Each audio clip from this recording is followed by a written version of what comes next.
자, 우리가 성경을 읽을 때 간과하지 말아야 될 것이 한 가지가 있습니다.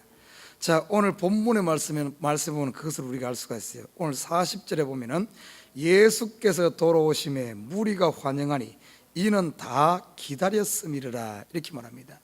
무리가 다 기다렸다 이렇게 말하고 있습니다. 자, 우리가 지난 새벽에 이 바로 앞에서 어떤 일이 있었습니까?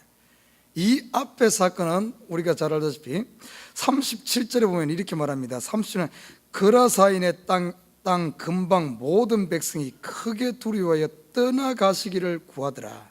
예수께서 배에 올라 돌아가실세. 자, 그라사인의 땅에서는 거기서도 귀신을 쫓아내고 영혼을 구원하는 이 귀한 역사를 행했지만은 그곳에서는 어떤 반응이 일어났는가 하면은 떠나시기를 구했습니다. 그러나 오늘 본문에서는 보니까 또 기다리는 무리가 있었다는 사실입니다. 여러분은 지금 어느 편입니까? 떠나기를 기다리는 편입니까? 아니면은 정말 돌아오시기를 기다리기는 이런 편입니까? 참으로 믿음의 세계라는 게 놀라워요. 이 믿음의 세계라는 것이 뭔가 하면 하나님의 능력이 임하는 곳, 주로 보면은 어떤가 하면은 이 기다리고 사모하는 사람들에게 더 큰 능력이 임하는 줄 믿습니다. 오늘 본문을 보니까 우리가 이 시대에 우리가 교회를 기다리는 사람이 있고 교회가를 떠나기를 바라는 사람이 있어. 교회 가는 것이 어떻게 보면 도살장에 끌려가는 것처럼 굉장히 마지못해 가는 사람이 있는 반면 참 교회 오기를 사모하는 사람이 있습니다. 제가 신방을 해보면 어떤 일이 있는가 하면 목사가 집에 오는 것을 굉장히 부담스러워하는 이런 사람도 있고 어떻게 보면 목사 얼굴 보는 것을 피해 다니는 사람도 있어. 그런 사람도 있고 어떤 사람은 목사님 멀리서도 목사님 얼굴 보면 멀리서도 쫓아와서 목사를 또 이렇게 기다리고 사모하는 사람이 있고 또 말씀을 사모하는 사람이 있고 말씀 듣는 시간만 되면 아예 처음부터 졸려고 작정하면서 빨리 이 시간이 지나가기를 바라고 빨리 끝나고 나서 막 이렇게 먹고 막 이야기하기를 바라는 이런 사람이 있어요.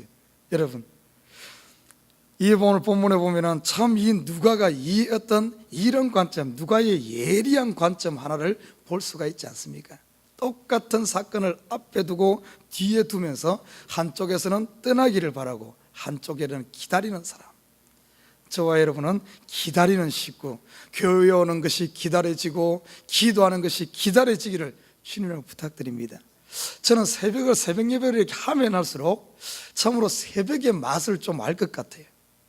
새벽에 참 한때는 이 새벽 예배 드리는 것이 야 누가 목사 괴롭히려고 새벽 예배를 만들었나 이런 생각을 한 적도 있었습니다만은 새벽을 드리면 드릴수록 이 새벽이야말로 참으로 어떻게 보면은 내 영혼이 사는 곳이요 참 하나님이 기다려지고 이 새벽이 너무 행복해요. 또 그리고 어떤가 하면은 이 새벽에 나오는 식구들이 너무 귀합니다. 너무나 귀해요. 여러분 한번 생각해 봐요. 일주일에 한 번 말씀을 먹고도 살아가는데 우리는 매 새벽마다 이 말씀을 먹으면서 하나님께서 어디에 쓰시려고 우리를 이렇게 새벽마다 깨우고 기도하게 하고 참으로 우리를 얼마나 세상에서 빛나게 쓰시려고 이렇게 하시는가 생각하면은 참으로 한때는 어떻게 보면 새벽 예배 말씀 준비하는 거 힘들었는데 가만히 생각하니까 힘든 게 아니에요. 이것이 어떻게 보면 이 새벽마다 어떻게 보면 훈련시킬 수 있는 하나님의 말씀을 통하여 일부러 시간을 내서 성경 공부도 하고 일부러 시간을 내서 하는데 이 새벽에 주어진 이 식구들 어떻게 보면 제자 삼게 이것보다 더 좋은 시간이 식구들이 어디에 있겠습니까? 새벽마다 함께 다니며 함께 마음을 나누고 또 함께 한 공동체 안에서 함께 기도하면서 이것보다 더 확실한 제자 만드는 기회가 어디 있겠습니까? 하나님께서 붙여준 시간이에요. 하나님께서 만들어준 시간입니다.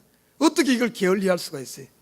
그래서 이 새벽이야말로 참으로 하나님께서 만들어준 너무나 좋은 시간이다 이런 걸 생각하니까 새벽 시간은 새롭게 보여요. 너무나 좋습니다. 어떻게 보면 똑같이 나오면서도 이 사모하는 마음을 가지고 기다리는 마음을 가지고 나오는 사람과 억지로 떠나기를 바라는 이것과는 너무나 차이가 난다는 사실입니다.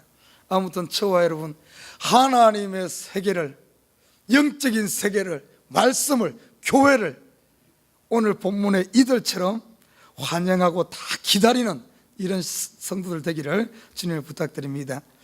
자, 오늘 이 기다리는 곳에 왜 이 기다렸는가, 오늘 이유를 볼 수가 있어요. 오늘 본문에 보면 두 사람이 등장을 합니다. 첫째는 회당장 야이로가 등장하고, 이 사람은 자기의 12살 된 딸이 지금 아파서 죽어가고 있어요. 이 야이로라는 사람, 여러분 보십시오. 그 당시 회당장이라면 상당한 상류계층에 속하는 사람입니다. 이 회당장이 하는 일이 뭡니까? 유대인들은 전부 회당을 중심으로 모였기 때문에 이 회당에서 하나님의 율법인 토라를 뭡니까? 낭독하고, 그리고 토라를 설교하고, 또한 또 다른 사람이 이렇게 회당에 누가 들어왔을 때 설교할 사람을 지명하는 이런 권력을, 이런 위치에 있는 사람이 회당장이었습니다. 그 회당을 또 관리하고 모든 것들을.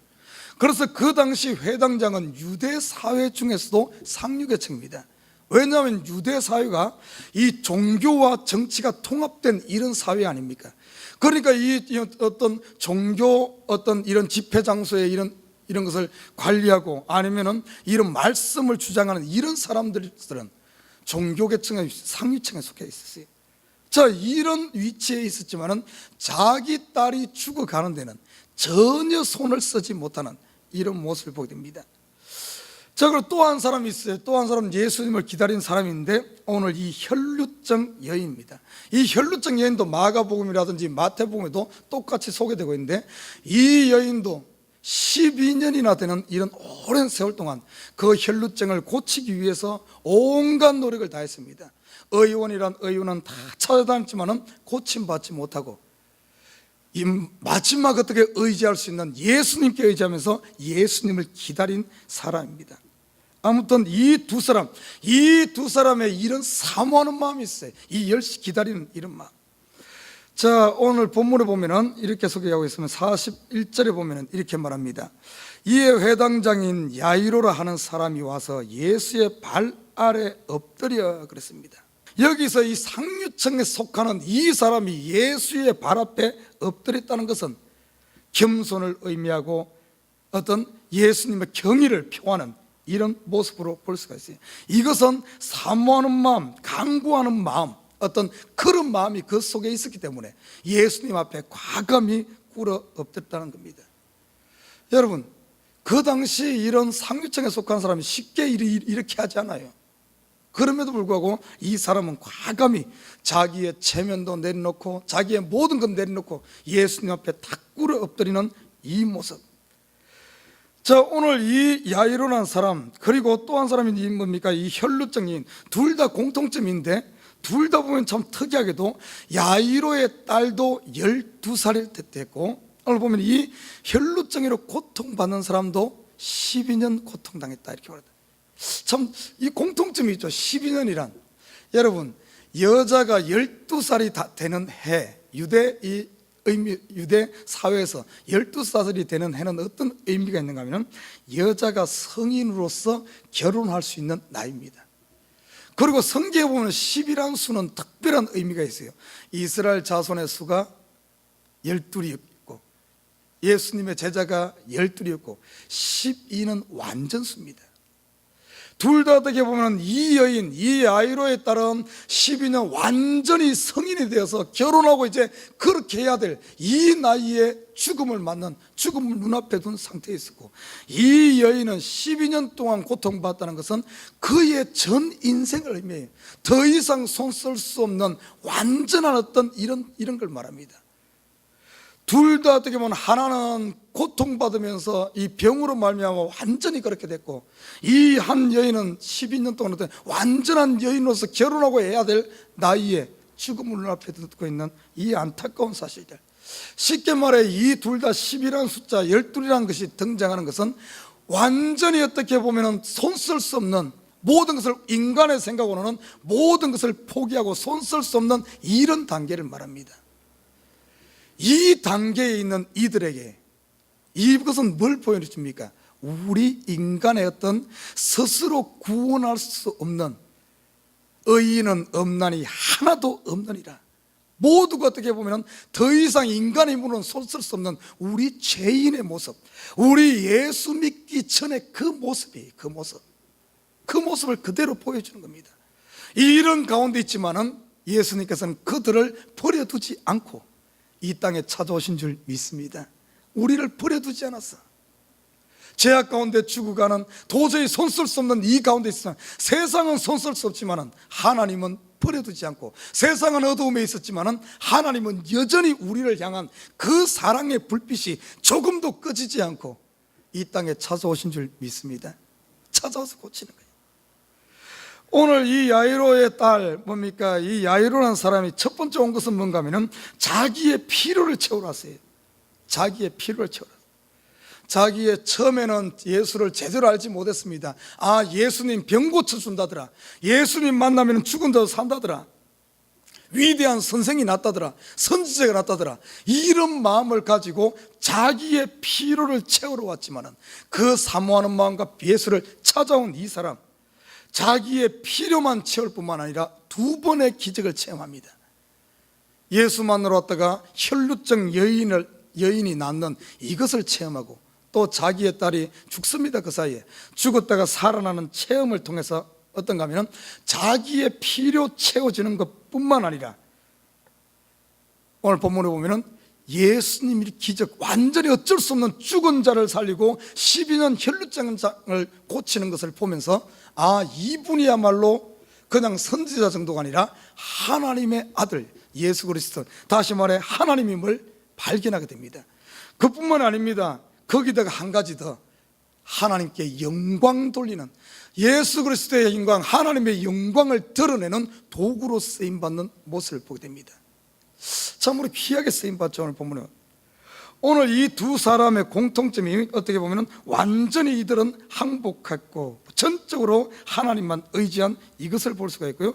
두 번째는 보면 예수님은 질병뿐만 아니라 죽은 사람도 일으키시는 이 하나님 되심을 보게 되고, 세 번째 보면 이 두 사람이 고침받는 이 모습 속에서 예수님께서는 긍휼이 많으신 분임을 우리가 알 수가 있어요. 항상 우리가 기억해야 될 것은 예수님 속에는 자비가 많고 긍휼이 풍성하신 분임을 우리가 기억해야 됩니다. 여러분, 그래서 혹시 우리가 죄악 가운데 있다든지 아니면은 우리가 환난 가운데 있다든지 하나님은 긍휼이 많으시, 그 긍휼이 많으신 것을 보여줍니다. 그 앞에 나와야 될 줄 믿습니다. 그리고 어떤가 하면 하나님의 능력과 인간의 믿음이 연결되어 있음을 우리가 한 가지 여기서 살펴볼 수가 있습니다. 이들이 사모하는 마음이 있고, 이 혈루증 여인도 보십시오, 간절히 사모하는 마음을 가지고 있었기 때문에 그 믿음과 하나님의 능력이, 그리고 고침받고 나서는 딸아 내 안심하라, 네 믿음이 너를 구원하였느니라, 우리의 믿음과 하나님의 능력이 연결되어 있는 것을 우리가 감지할 수가 있어요. 자, 그리고 특별히 우리가 오늘 이 혈루증 여인이 고침받는 이 사건을 우리가 한번 좀 깊이 살펴볼 필요가 있습니다. 자, 오늘 본문에 보면은 이 여인 12회를 혈루증으로 앓는 중에 아무에게도 고침을 받지 못했다, 이렇게 말하고 있어요. 그럼에도 불구하고 이 여인이 포기하지 않는 그 속에 믿음이 있어요. 그 속에 포기하지 않는 믿음, 이 믿음은 하나님께서 주셨겠죠. 이 여인 속에 이 믿음을 가지고 예수님을 찾아와서 보니까 어떤 일이 일어납니까? 예수님 가는 곳마다 인산이 이루니까 그곳에 사람들이 무리가 옹이어서 이렇게 움직이니까 어떻게 뚫고 들어갈 수가 없는 거예요. 그리고 그 당시 이 혈루증은 몸에서 피가 계속해서 흐르는데 피가 그치지 않는 이 혈루증은 당시 율법에 의하면은 뭔가 하면은 이것은 부정합니다. 유출병이 있는 사람, 혈루증이 있는 사람은 다른 사람을 만지게 되면, 터치하게 되면 그 사람까지 부정해집니다. 그렇기 때문에 12년 동안 혈루증을 앓고 있었기 때문에 모든 사람이 이 여인을 아는 거예요. 그래서 공동체 속에 함께 있을 수 없고 격리되어 살아가야 하는 이런 불행한 인생이었습니다. 그럼에도 불구하고 자기를 숨기고 여기 어떻게 보면 예수님을 고침받기 위해서 거기에 왔는데 사람들까지 웅성거리니까 가까이 갈 수가 없는 거예요. 그래도 이 여인은 포기하지 않고 어떤가 하면 예수님에 가서 예수님의 옷자락을 만지게 됩니다.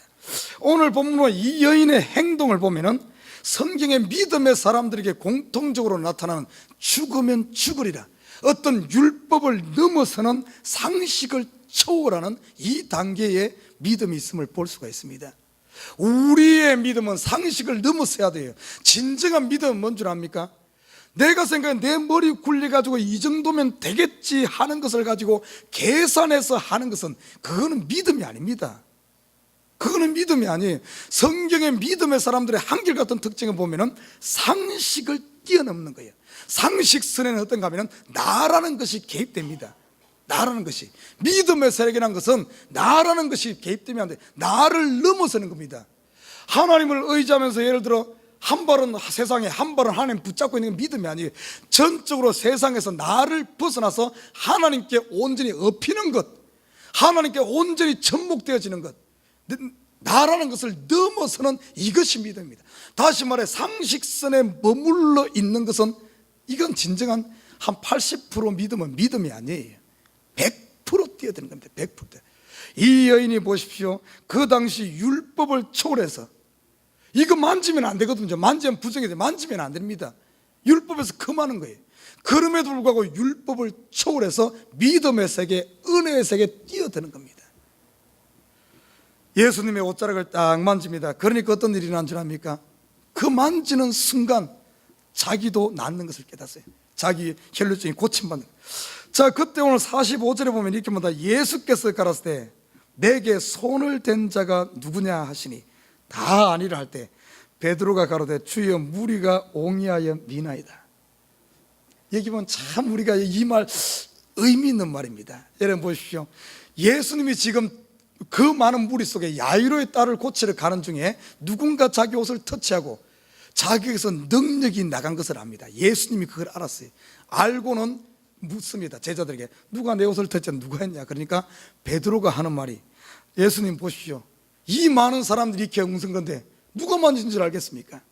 베드로는 몰라. 알 수가 없어요. 그러나 아는 사람은 있죠. 누가 합니까? 예수님이 알고 또 아는 사람이 있죠. 고침받은 혈루증 여인은 아는 거예요. 여러분, 이 속에 어떤 의미가 있는지 압니까? 믿음의 세계가 바로 여기 있어요. 믿음의 비밀입니다. 비밀. 고침받은 사람과 고침분, 두 분을 아는 거예요. 다른 사람은 모르는 거예요. 여러분 속에 예수님과 여러분만 아는 이런 비밀이 있습니까? 믿는 사람에게는 이게 있어야 돼요. 다른 사람은 몰라도 나와 하나님 사이에서는 분명한 이게 있어야 됩니다. 분명한 이게 있어요. 여러분 속에 그게 있습니까? 여러분 기도해서 응답받은, 다른 사람은 몰라. 그냥 우연히 된 줄 알아. 나는 알아. 나는 내가 그것을 사모했고 내가 기도했기 때문에 나도 알고 예수님도 아는 줄 믿습니다. 이 믿음의 비밀이 있어야 돼. 믿음 비밀. 우리 믿는 사람 속에 이것이 있어요. 우리 속에 이런 확신과 믿음의 비밀을 간직한 사람, 이게 귀한 사람이야. 베드로도 몰라, 주위 사람도 몰라, 아무도 몰라. 그러나 예수님이 알고 내가 아는 거야. 여러분, 이 새벽에 이런 기도를 하시기 바랍니다. 다른 사람 의식하지 말고 내 마음을 주님 앞에 쏟아놓고 주님이 알아주는 이 관계. 구약으로 보면 다윗과 하나님의 관계가 이런 관계였어요. 알아주는 관계. 다 세상 사람들은 몰라죠. 그러나 하나님과 나 사이에는 이걸 아는 거예요. 그러니까 외롭지 않습니다. 사도 바울 속에도 이 믿음의 비밀이 있었어. 그러니까 세상 사람들이 다 어떻게 보면 핍박하고 안 알아주더라도 그거에 개의치 않았어요. 하나님이 알아주면 되는 겁니다. 하나님이 알고 내가 알면 되는 거야. 여러분 사이에 이런 믿음의 비밀이 있는 저와 여러분 되시길 주님을 부탁드립니다. 이것 있으면 행복한 거예요. 자, 그런데 예수님께서 이 여인에게 한 가지 더 이야기합니다. 47절에 예수님께서 46절에 보면은 예수께서 가라사대 내게 손을 댄 자가 있도다. 이는 내게서 능력이 나간 줄 알미로다. 예수님이 하는 거예요. 그때 47절에 보면 여자가 스스로 숨기지 못할 줄을 알고 떨며 나와 엎드려 그 손댄 연고와 곧 나은 것을 모든 사람 앞에서 구하니. 예수님과 이 여인과의 이 믿음의 비밀을 예수님께서 어떻게 하기를 원한 줄 압니까? 그냥 비밀만 가지고 있길 원하지 않고 어떻게 했는가 하면 이 여인을 통해서 예수님께서 받고자 한 게 있어요. 나에게서 능력이 나갔다. 누구냐? 찾아내는 거예요. 그러면서 예수님께서 원하시는 것이 뭔 줄 압니까? 이 여인을 통해서 그 입으로 신앙 고백을 받기를 원합니다. 신앙 고백. 이것이 왜 중요한 줄 압니까? 그냥 고침받고 그냥 슬쩍 그냥 모른 척하고 있을 수도 있었어요. 그러나 그렇게 하지 않고 예수님께서 그 여인을 통해서, 왜냐하면 이 여인은 이것이 드러나는 순간, 그 당시 바리새인들도 있고 주위에 많은 사람들인데 얼마든지 손가락 받을 수도 있고 질타받을 수가 있어요. 네가 부정한 여인으로서 사람을 만져가지고 부정케 만드느냐, 율법을 깨뜨리느냐, 이 죄인아 하면서 질타받을 수 있었지만은 예수님께서 이 여인을 통해 여인을 공개성에 드러내려고 하는 이유가 있습니다. 왜 그런 줄 압니까?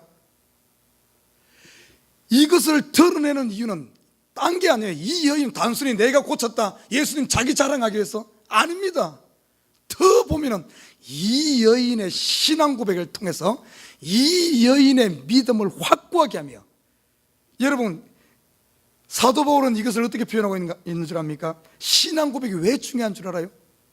마음으로 믿어 의에 이르고 입으로 신하여 구원에 이르느니라.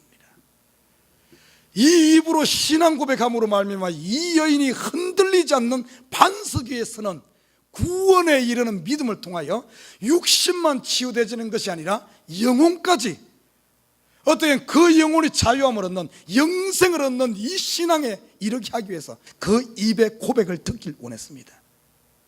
여러분, 지금 이 여인에게 하는 이 이야기는 우리에게도 동일합니다. 내가 사람들 앞에 고백하는 순간, 내 속에 있는 비밀을 드러내는 순간, 여러분 내 마음이 확고한 가운데 서는 줄 믿습니다. 단순히 전도하는 것 이상으로, 결국에는 전도는 뭔가 하면 다른 사람을 구원하는 것도 귀하지만 전도를 통해서 얻어지는 효과는 내가 확실한 가운데 서는 거예요. 내 신앙 고백이, 결국에는 전도는 내 믿음을 확고한 가운데 세우는 줄 믿습니다. 예수님께서 그 신앙 고백을 들으시길 원한다는 사실. 지금 이 시대에도 예수님께서 우리에게 듣기를 원하는 것은 이 신앙 고백이에요. 오늘 이 여인이 신앙 고백을 딱 이렇게 하지 않습니까? 자, 그때 어떤가 하면 이런 이야기하고 있는 도중에 한 사람이 옵니다. 49절에 보면 아직 말씀하실 때, 그리고 보십시오, 48절 먼저 살펴보면 예수께서 이르시되 딸아 내 믿음이 너를 구원하였으니 평안히 가라 하시니라. 육신의 치유뿐만 아니라 그 마음의 자유함을 얻는, 다시 말해 여기에 평안히 가라 하는 이 의미 속에는 네 영혼이 죄에 매였고 세상에 매였고 사단에 매였고 병에 매인 데서 이제는 자유함 얻는 평안, 이 샬롬이거든요. 결국에는 영원한 승리 이후에 찾아오는 이 샬롬, 자유함을 얻는, 영혼이 구원함을 얻는 것을 이야기합니다. 자, 이런 이야기할 때 예수께서 이런 이야기할 때 아직 말씀할 때 회당장의 집에서 사람이 와서 말하되 당신의 딸이 죽었나이다. 선생을 더 괴롭게 마소사거늘. 여러분 한번 봐요. 지금 혈루에 된 혈루증 여인이 치료받고 놀라운 기적이 일어나는데 한쪽에서는 갑자기 어떤 일이 나는가 하면 회당장 이 야이로의 딸이 죽었다는 이야기가 딱 옵니다. 어떻게 보면 이거 굉장한 위기입니다. 굉장한 위기예요. 회당장은 그 당시 상류층에 있었고 파워가 있는 사람이었습니다. 예수님이 지금 자기 딸 고치러 가는 도중에 이 혈루증 여인이 갑자기 나타나서 거기서 막 이런 우물쭈물하는 사이에고만 자기 딸이 죽은 거야. 자칫 잘못하면 큰 시험에 휩싸일 수 있는 이런 상황 아닙니까? 뭡니까? 야이로한 회당장이 이렇게 할 수 있지 않았어요? 여인에게 비판하면서 너 때문에, 네가 여기서 우물쭈물하는 바람에 예수님이 이 시간 지체해가지고 우리 딸이 죽었다 하며 시험에 휩싸일 수도 있고, 예수님을 비방할 수도 있어요. 예수님, 내가 당신을 초청해 지금 모시러 가는데 당신이 지금 여기서 이 중간에서 이렇게 우물쭈물하니까 지금 이런 일이 일어났어요. 얼마든지 시험에 휩싸일 수 있는 이런 상황이 있어요. 여러분, 이 비슷한 상황이 있었죠. 죽은 나사로를 고칠 때 예수님이 오라고, 뭡니까? 마리아 마르다 자매가 예수님을 초청했는데 예수님 늦게 오니까 4일 만에 나사로가 죽은 후에 가니까 뭐라 그랬어요? 이 마리아 마르다 자매가 예수님 빨리 안 와가지고, 예수님이 여기 있으면 우리 오라비가 살았을 텐데 예수님이 빨리 안 오니까 예수님이 그렇게 된 거 아니냐고. 그런데 마리아 마르다 이 자매는 그래도 예수님과 깊은 친구처럼 이런 관계가 있어서 그만했지, 이 야이로는 그것이 아니잖아요. 야이로는 지금 어떻게 그 당시 보면 권력도 있었고 상류층에 있는 사람으로서 예수님에게도 얼마든지 이렇게 시험에 휩싸일 수 있는 이런 상황이 있어요. 자, 이런 상황 가운데 예수님이 먼저 그 부분을 지적합니다. 예수님께 50절에 보니까 예수께서 들으시고 가라사대 두려워 말고 믿기만 하라. 그리하면 딸이 구원을 얻으리라. 지금 요동하는 백성들도 보면 막 그 주위에 있는 사람들도 딸이 죽었다고 웅성웅성하는, 믿음이 지금 막 흩어지는 이런 상황, 이런 상황에 대해서 예수님께서 내버려 두지 않고 적극적으로 나섭니다. 우리 살다 보면 이런 일 얼마든지 있을 수 있어요. 꼭 보면 어쩌나 큰일 앞두고 이런 일이 일어납니다. 교회 건축한다 그러면 보십시오, 건축하는 것은 엄청나게 큰 축복입니다. 이런 건축을 한다든지 교회 큰 일을 앞두고 보면 이런 역사가 일어날 수 있어요. 이런 시험거리가 올 수가 있습니다. 이런 거에 대해서 어떤가 하면 믿기만 하고 끝까지 내가 하는 것 아니고 믿기만 하면서 딱 있어야 되는데, 거기서 사람들이 막 웅성웅성하게 그냥 떠나니까 같이 그렇게 휩싸여서 떠날 수가 있어요. 구약시대 사울 왕을 보십시오. 사울 왕이 블레셋과 싸움을 하다가 백성들이 막 떠나니까 사울도 어떤가 하면 마음이 요동해요. 급해가지고 백성들이 자기에서 떠나니까, 전쟁터에 나왔는데 백성들이 떠나니까 사무엘을 기다리지 못하고 자기가 그냥 제사 지내다가 망쳐버리지 않습니까? 얼마든지 이런 일이 일어날 수 있어. 우리의 믿음이 주위 사람들의 환경에 요동하면 안 됩니다. 딱 부의자가 돼. 예수님께서 그것을 딱 상황을 보면서 딱 어떤가 하면은 지금 웅성웅성 두려워 말고 믿기만 하라. 그리고 나서 예수님께서 그 딸에게로 갑니다. 야이로의 집으로 가죠. 집에 이르러 51절에 보면 베드로와 요한과 야고보와 및 아이의 부모에는 함께 들어가기를 허하지 아니한지라. 이 상황을 보면 이 상황이 지금 어떻게 전개되는 줄 압니까? 야이로의 딸이 죽었다는 이 보고를 받고 웅성웅성하는 사람들, 예수님 가는 곳마다 12제자를 데리고 다녔잖아요. 벌써 이들 속에 불신이 상당히 거기에 영향받은 것을 볼 수가 있어요. 그러니까 제자들을 다 데리고 들어가지 않고, 왜냐하면 벌써 이 가라지가 벌써 싹트기 시작했고 불신이 싹트기 시작한 사람, 이 사람들 데리고 가지 않았어요. 딱 베드로, 요한, 야고보 그리고 부모만 딱 데리고 들어갑니다. 부모만 딱. 우리 마음에 항상 그래서 사단이 가라지 뿌리지 못하도록 항상 우리가 깨어서 이렇게 있어야 되는 이유가 뭔가 하면, 우리 자그마한 것에 나도 모르게 이렇게 불신이 싹트어요. 사단이 뿌리는 방법이 뭔 줄 압니까? 사단이 하는 방법은 자꾸 우리 속에 의심을 집어넣는 거예요. 오늘 본문에서 보면은 이 뭡니까? 집에서, 야이로 집에 와서 딸이 죽었다는 이거니까 벌써 그 사람들이 요동하라고, 뒤에는 벌써 막 급하게 돼 통곡하는 사람들이 생기고 막 벌써 죽었다고 난리가 난 거야. 그런 가운데 예수님의 믿음을 확고하게 잡은 베드로, 요한, 야고보 이 부모만 탁 데리고 가서 오늘 집안에 들어가서 이 아이의 손을 잡고, 여러분 또 보면 예수님도 보면 상식을 초월하죠. 여러분 보십시오. 죽은 시체를 만지는 것은 율법에 금합니다. 부정케 되는 거예요. 그럼에도 불구하고 예수님께서 죽은 딸의 손을 터치하면서 달리다굼, 다른 성경에 보면은 이 아람어로 이야기해 달리다굼, 아이야 일어나, 딱 일으키니까 이 아이가 사는 역사. 이 아이를 살리고 그냥 끝나지 않았어요. 이 아이가 살아났을 때 살려놓고는 그 아이에게 먹을 것을 주라 이렇게 말합니다. 그냥 단순히 생명만 살린 것이 아니라 그 아이의 필요한 부분까지 세세하게 챙기시는 예수님의 모습을 보게 됩니다. 우리가 이 땅에서도 예수 앞에 정말 하나님 앞에 충성되어야 하게 되면, 믿음으로 살게 되면 영생을 얻는 것뿐만 아니라 이 땅의 필요까지, 우리의 필요까지 세세하게 챙기는 분이 예수님인 줄 믿습니다. 먼저 그의 나라와 그의 의를 구하면 이 땅의 필요까지 채워주는 거예요. 그런데 우리는 먼저 그의 나라와 그의 의보다는 어떻게 내 것만 챙기다 보니까 어떻게 큰 걸 놓치는 거예요.